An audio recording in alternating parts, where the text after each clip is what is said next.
இன்றைக்கி இட்லி சாம்பார் எப்படி செய்கிறதுன்னு பார்க்கலாம். அதுக்கு 1 கப் துவரம்பருப்பு எடுத்துக்கோங்க. நல்லா வாஷ் பண்ணிவிட்டு தேவையான அளவு தண்ணி ஊற்றிக்கலாம்.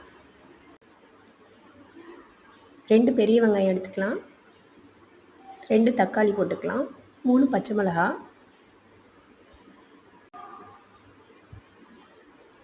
2 மீடியம் சைஸ் உருளைக்கிழங்கு, 2 கேரட் போட்டுக்கோங்க.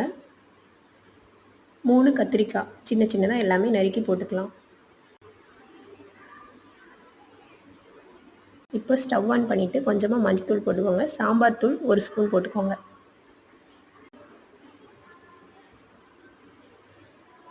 அவ்வளோதான். குக்கர் மூடி போட்டு ஒரு 5 விசில் விட்டுருங்க.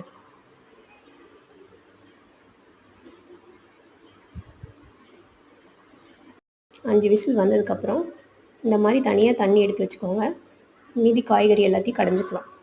கடைஞ்சதும் தாளிப்பு ரெடி பண்ணிக்கலாம். தாளிக்கிறதுக்கு பேன் வச்சு ஆயில், கடுகு, கருவேப்பிலை போட்டு தாளிச்சுக்கோங்க.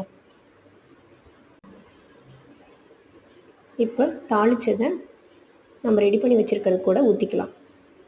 அவ்வளோதான். ஒரு கொதி வரப்போ உப்பு போட்டு கொத்தமல்லி தழை தூவி இறக்கிக்கோங்க.